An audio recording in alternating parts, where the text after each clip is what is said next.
and execute the same command and remove the force parameter. Okay, this file also has been created. Okay, so let's copy same file, both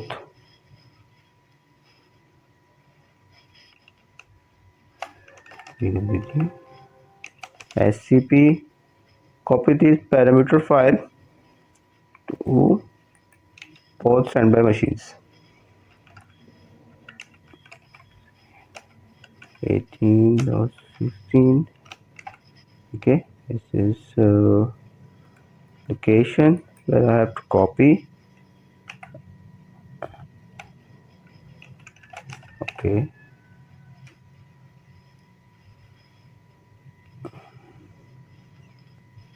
just change the IP address for this 18. Same. Okay, alright, now just move on my standby 1 side. This is my standby 1. Okay, so dbs folder. Okay, just rename the file according to set of this environment. This environment's SID is stb1. stb1. Okay, just move on here.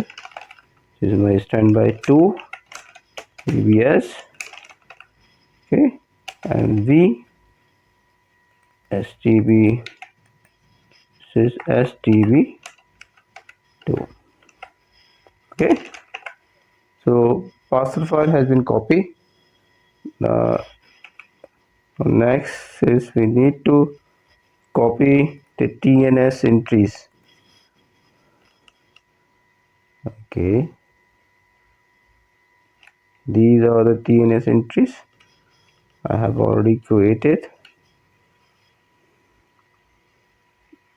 You can create TNS entry as per your environment. The format should be same, but parameter can change the host name, service name, and port of your database as per your environment.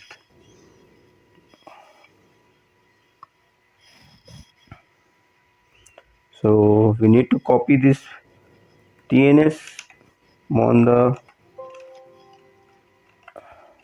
network admin TNS name.aura file. We need to create a TNS name.aura file. By default, TNS name.aura file will not be create. So we have to create it. This file name is TNS names.aura.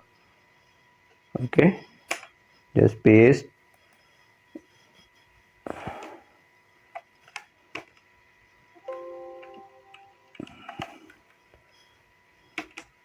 this TNS over there.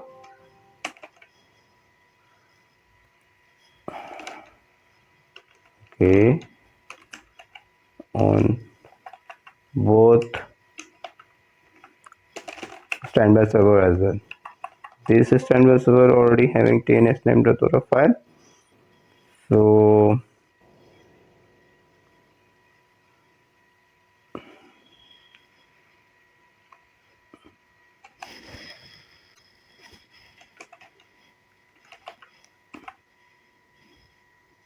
okay,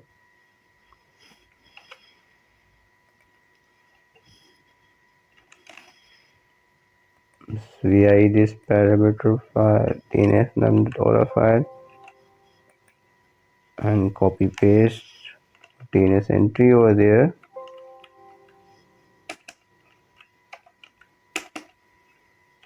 Okay, do same thing over there.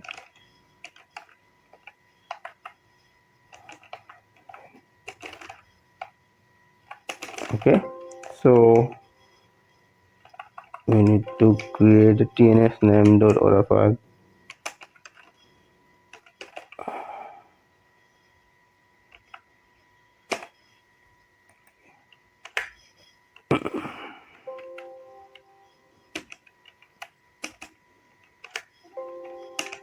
Okay, so all tns name.aura file has been copied. So let's tns ping to test these tns entries.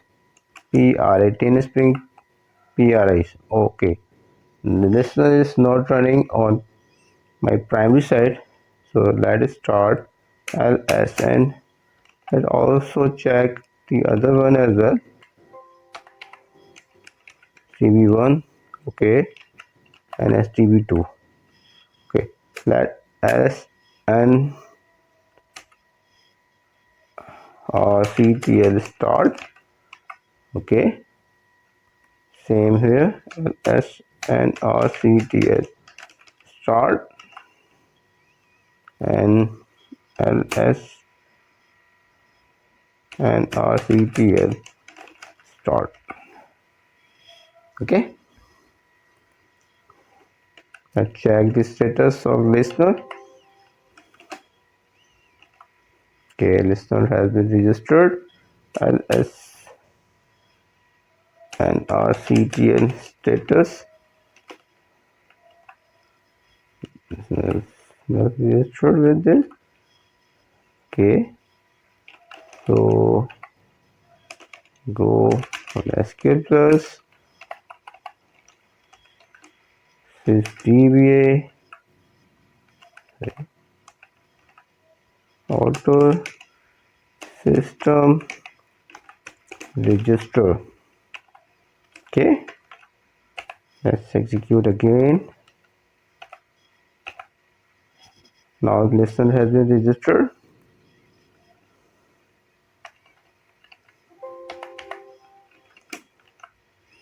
Now listener also has been registered.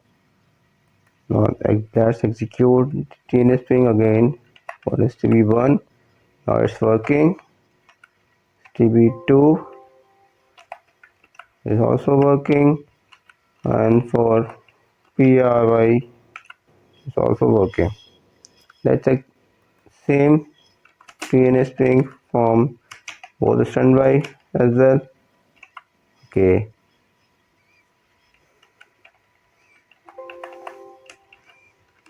CB2, no need to TNS ping STB1 from STB1. Okay, TNS ping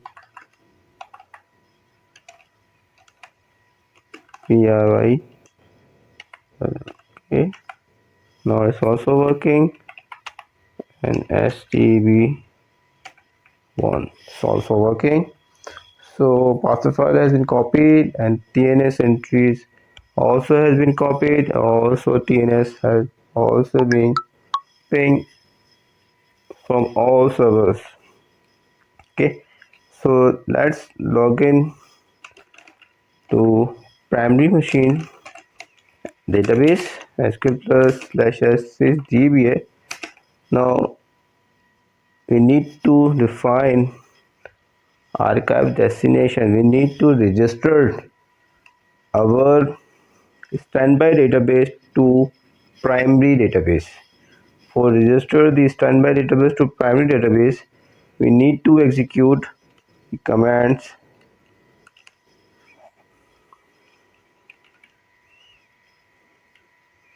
okay. These commands, let me show you. Okay,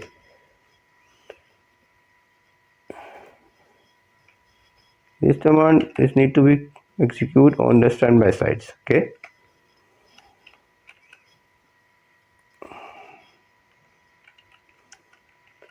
these are the command. Okay, alter system set destination 2. Destination when one is already using for the archiving, and destination 2, this STB1 service equals STB1. STB1, it is our archived TNS destination. We said in our TNS file. Okay, the mode is async. Okay, it's online primary role. Okay, and DB unique name is STB1, which we have already defined. So let's execute this command.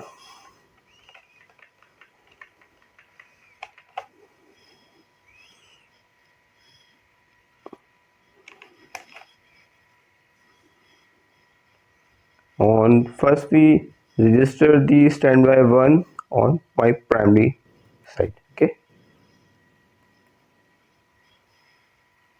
slowly monitor the alert log. Okay, just enter. Okay, now it has been registered. Now if you see, there's RFS process has been generated. This RFS processes is a remote process. It shows that the archive files is copying from primary to standby side. Okay, let's execute the same command for standby 2. We just change the service name and unique name. All things are same.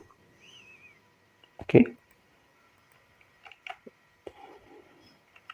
and we use archive destination 3 for standby 2.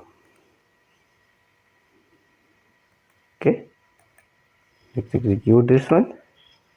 Show. Okay, the RFS process also being initiated on standby 2 side as well. If you see the alert log of my standby side, both standby side. Okay, so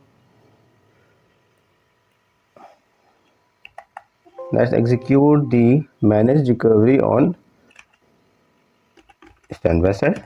First, SQL plus dash sys dba.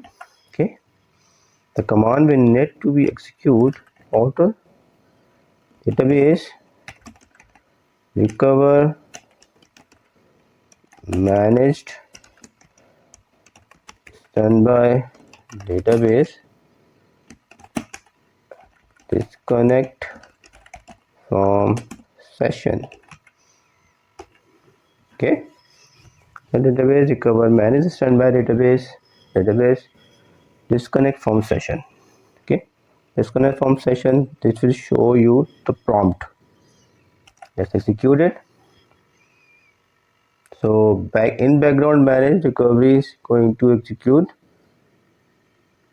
Okay, now manage recovery has been started. Let me execute the same command on second standby server.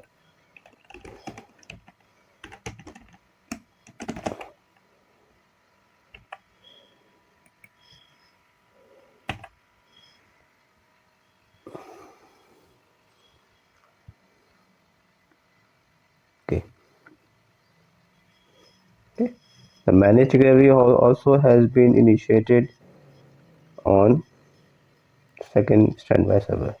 Next, execute alter system switch log file. See, the archive is being copied from production to my standby side. Okay, so let's see status of our standby side. This command is for checking the synchronization status of the primary and the asset. Let's execute this command for the primary. The primary last sequence number is 15. Okay.